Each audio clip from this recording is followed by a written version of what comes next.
Chapter 3 matrices miscellaneous exercise example है 26। देखो हम मिसलेनियस एक्सरसाइज की एग्जाम्पल्स करने जा रहे हैं। एग्जाम्पल नंबर 26 है, ए दिया हुआ है cos theta sine theta minus sine theta cos theta. Proof that करना है A raise to power n equal to, ये चीज़ हमें प्रूफ करनी है। ठीक है, तो हम ना इसको इंडक्शन से करेंगे। इंडक्शन आपने 11th क्लास में पढ़ा था, तो वही अप्लाई करेंगे यहाँ पे। तो सबसे पहला केस इंडक्शन में हम क्या करते थे, केस 1 एन को 1 पुट करते थे, है ना। आपने क्या करना है, यहां पे सब जगह 1 डाल देना है। ए की पावर 1 वो ए हो जाएगा, फिर यहां पे 1 डालोगे तो वो बचेगा कॉस थीटा, फिर यहां 1 डालोगे साइन थीटा, फिर यहां पे डालोगे साइन थीटा और कॉस थीटा। ठीक है, एन की जगह हमने इस इक्वेशन में 1 डाल दिया। अगर आप देखो ये गिवन है, तो गिवन तो हमेशा ट्रू होता है ना, गिवन फॉल्स तो नहीं हो सकता, तो हम कहेंगे n equal to 1 is true. तो ये पहला केस हमारा प्रूफ हो गया। अब आ जाओ दूसरे केस पे। दूसरा केस में क्या करते थे, कुछ लोग n को k पुट करते हैं, कोई m पुट करता है, कुछ भी कर सकते हो। ठीक है, तो n को k डालो, यहां पे n की जगह k, फिर यहां पे भी k साइन k थीटा, फिर यहां भी k और यहां भी k। और अज्यूम कर लेंगे कि ये हम अज्यूम करते थे, assume that n equal to k is true. ये हो गया हमारा दूसरा केस भी कंप्लीट। अब आ जाओ लास्ट केस जो हमें प्रूफ करना है, केस थर्ड। हमने क्या करना है, n की जगह k प्लस 1 डालना है। ठीक है, और ये वाला केस हमें प्रूफ करना होता है। यहां लिख दो पहले टू प्रूफ। आपने क्या करना है, यहां पे n की जगह k प्लस 1 डाल देना है सब जगह। तो ये बनेगा a k plus 1 cos k plus 1 theta, फिर यहां पे साइन n की जगह k plus 1 theta minus sine k plus 1 theta, और यहां पे भी कॉस k प्लस 1 थीटा। अब इसको प्रूफ करेंगे। ठीक है, तो प्रूफ देखो कैसे करना है। आपने क्या करना है, इसकी LHS ले लो। LHS है इसकी AK प्लस 1, इसकी पावर को तोड़ो। ये देखो AK इंटू A की पावर 1। ये कैसे किया, when bases are same powers are directed, तो उसी तरह उसको तोड़ भी सकते हैं ना। अब यहां पे AK की वैल्यू डालो। देखो AK की वैल्यू आपके पास सेकंड केस में गिवन है, cos k theta sine k theta minus sine k theta cos k theta. इसके बाद a की पावर 1 की वैल्यू, ये देखो ये भी है हमारे पास, कॉस थीटा साइन थीटा, यहां पे डालो a1 की value cos theta sine theta minus sine theta cos theta. अब देखो हमने ना इनको मल्टीप्लाई करना है और आंसर ये बनना चाहिए, तभी प्रूफ होगा। तो देखो करो इसको मल्टीप्लाई, इसको इससे करना है, तो ये बनेगा cos k theta cos theta, इसको इससे minus sine k theta sine theta. अब इसको इससे, तो ये बनेगा cos k theta sine theta, इसको इससे sine k theta cos theta, फिर इसको इससे minus sine k theta cos theta minus ये वाला sine theta cos k theta, फिर इसको इससे माइनस, ये माइनस का होगा और ये प्लस का, तो पहले प्लस वाला लिख रहा हूं मैं, ये पहले लिख रहा हूं, cos k theta cos theta minus sine k theta sine theta. ठीक है, ये हमने कर दिया मल्टीप्लाई। अब हमें ये पता है formula cos a cos b minus sine a sine b, ये किसके इक्वल होता है, कॉस a प्लस b के। और इसी तरह sine a cos b minus sine a cos b, यहाँ पे प्लस वाला लग रहा है फॉर्मूला। इसका फॉर्मूला होता है, ये b है, ये a है, साइन a प्लस b। तो देखो ये बन रहा है ना cos a cos b minus sine a sine b, वो किसके इक्वल है, कॉस a प्लस b के। तो ये बन जाएगा cos k theta plus theta.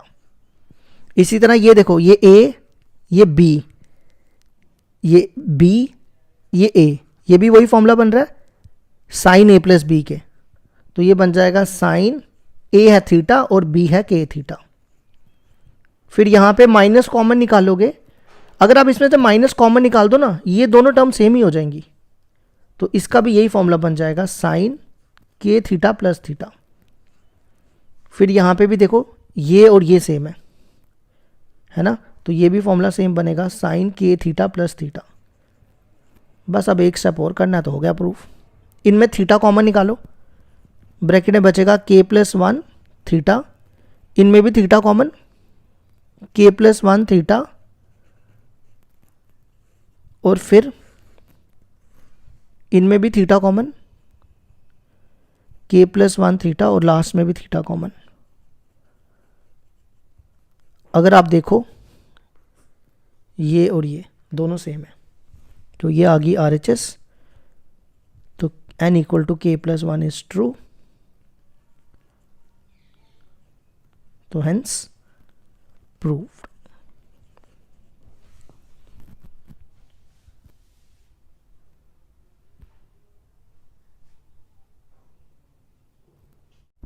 Example 27 है हमारे पास। If A and B are symmetric matrices of the same order, then show that AB is symmetric if and only if A and B commute, that is AB equal to BA। मैं आपको ना step by step समझाता हूं। सबसे पहले question पढ़ो क्या दिया हुआ है। A और B सिमेट्रिक है, मतलब A equal to A transpose और B equal to B transpose, है ना।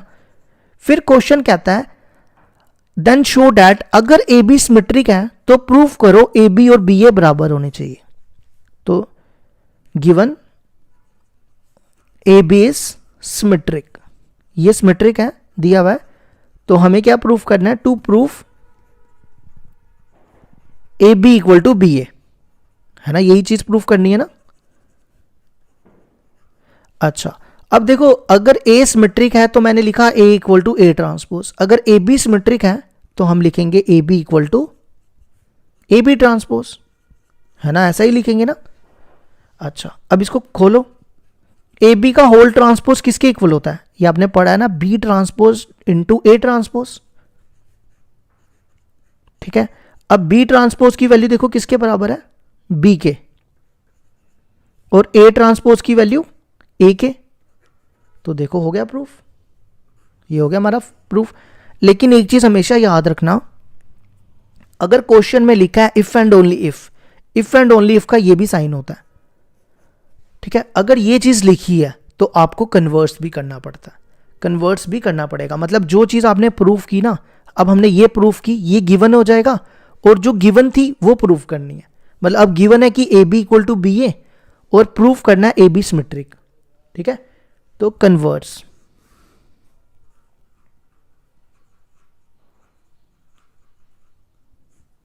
कन्वर्ट्स में क्या होगा, given A B equal to B A, ठीक है। तो प्रूफ क्या करना है, to proof A B is symmetric. Symmetric कब होता है ए बी, दैट इज जब A B equal to A B का ट्रांसपोज हो, है ना। तो हम क्या करते हैं, इसकी ना RHS ले लेते हैं, RHS लेते हैं, RHS है ए बी का होल ट्रांसपोज, ठीक है। अब आपको पता है ए बी का ट्रांसपोज किसके बराबर होता है, B transpose dot A transpose. B transpose की वैल्यू देखो किसके बराबर है, बी के, और ए ट्रांसपोज की वैल्यू ए के, ठीक है। अच्छा अब मैं बी ए की जगह, गिवन है ना B A equal to A B, तो बी ए की जगह मैं ए बी लिख सकता हूं, because A B equal to B A. तो देखो हमने RHS ली और हमें LHS मिल गई, तो हो गया हमारा ये प्रूफ। तो hence A B is symmetric. ये होगी हमारी एग्जाम्पल 27 भी complete.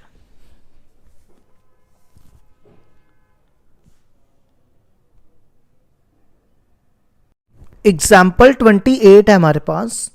Late A equal to this matrix, B equal to this, C equal to this. Find a matrix D such that CD minus AB equal to 0। देखो हमें D matrix निकालना है, तो हम लेट कर लेते हैं D को। हम देखो क्या मान लो, देखो सबका ऑर्डर ना 2 इंटू 2 है, तो हम D मैट्रिक्स भी 2 इंटू 2 का मानेंगे। A B C D, ये हमने लेट कर लिया। ठीक है, अब हमारे पास गिवन क्या दिया हुआ है, C D minus A B equal to 0। तो ए बी को ना इस तरफ ले आओ, C D equal to A B हो जाएगा। अब यहां पे सी की वैल्यू डालो, सी आपके सामने 2 5 3 8, डी की value A B C D, फिर यहां पे ए और डी की वैल्यू, ये बी है सॉरी, ये देखो दोबारा समझ लो, ए बी को इधर ले गए तो C D equal to A B आया। अब यहां पे ए की वैल्यू 2 माइनस 1 3 4, फिर बी की वैल्यू 5 2 7 4। अब हमने क्या करना है, इनको सॉल्व करके ए बी सी डी की वैल्यू निकाल के वापस इसमें डालनी है, तो हमारा आंसर आ जाएगा। सबसे पहले क्या करो, इनको मल्टीप्लाई करो, इसको इससे, ये बनेगा 2a प्लस 5c, फिर इसको इससे 2b प्लस 5d, इसको इससे 3a प्लस 8c, इसको इससे 3b प्लस 8d। अब इसको मल्टीप्लाई करो, 2 5 ज़ा 10, 10 माइनस 7, इसको इससे 4 माइनस 4, 15 प्लस 28, और लास्ट इसको इससे 6 प्लस 16।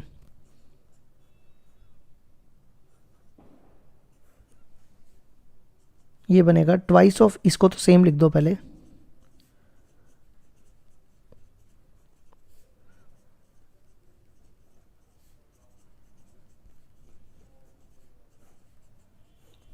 टेन में से 7 3, 4 माइनस 4 0, ये कितने हो गए 28 प्लस 15 43, और 16 प्लस 6 22।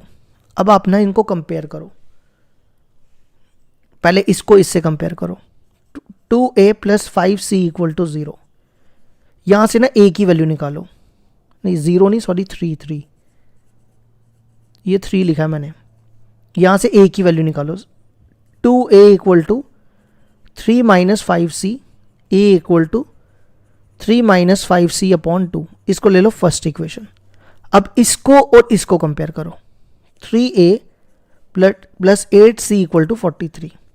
यहां पे ना a की वैल्यू डालो, a की वैल्यू आपके सामने 3 minus 5c upon 2 plus 8c equal to 43।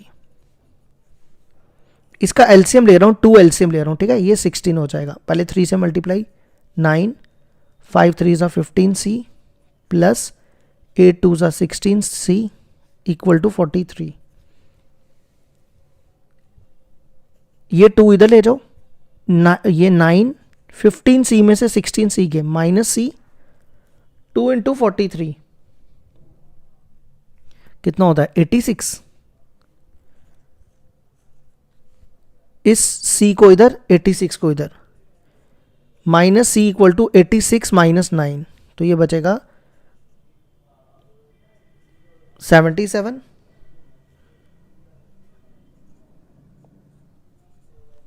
(86 minus 9), तो c की वैल्यू माइनस 77 आ रही है।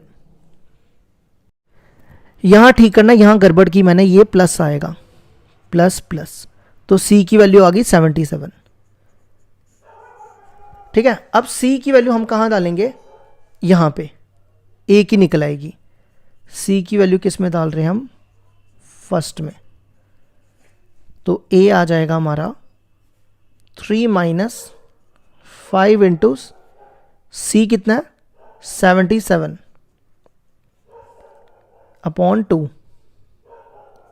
77 इंटू 5 कितना होता है? 5 7 ज़ा 35, 3 कैरी 385 होता है। 385 अपॉन 2, 385 में से 38 गए, ये बचेगा 382 अपॉन 2। तो ये माइनस करोगे, ये बनेगा माइनस, डिवाइड करोगे 191। तो ए भी निकल गया, ए भी निकल गया, सी भी निकल गया। अब बी और डी की बारी है, ठीक है। इसको अब इससे कंपेयर करो। 2b plus 5d equal to 0। यहाँ से b की वैल्यू निकाल लो, या d की किसी की भी निकाल सकते हो। 2b equal to minus 5d, b equal to minus 5d upon 2। इस इक्वेशन को थर्ड ले लो, इसको कंपेयर करो। 3b plus 8d equal to 22। यहाँ पे ना b की वैल्यू डालो, b की वैल्यू आपके सामने है, minus 5d upon 2 plus 8d equal to 22। इसका ना एलसीएम ले लो, 2 एलसीएम आएगा, ये बनेगा 5 3 ज़ा 15d, 8 2 ज़ा 16d इक्वल टू 22। तो ये बन जाएगा 22 इंटू 2, ये तो हो गया माइनस डी, ये बनेगा माइनस डी, नहीं प्लस डी, फिर माइनस लिख रहा हूँ, और ये 44, डी आ गया हमारा 44। अब हम क्या करते हैं, ये वैल्यू उठा के थर्ड में डाल देते हैं। इन थर्ड यहाँ डाल दो, माइनस 5 इंटू डी की जगह 44 अपॉन 2, ये से कटेगा 22, 22 इंटू 5 माइनस 110, ये माइनस 110 लिखा। तो हमारा डी मैट्रिक्स क्या था, ए बी सी डी। यहाँ पे डालो ए बी की वैल्यू, ए की वैल्यू, ए कहाँ था हमारा, ये ए था, माइनस 191। फिर बी की वैल्यू माइनस 110, सी 77 और डी 44। ये होगी हमारी एग्जाम्पल 28 भी कंप्लीट।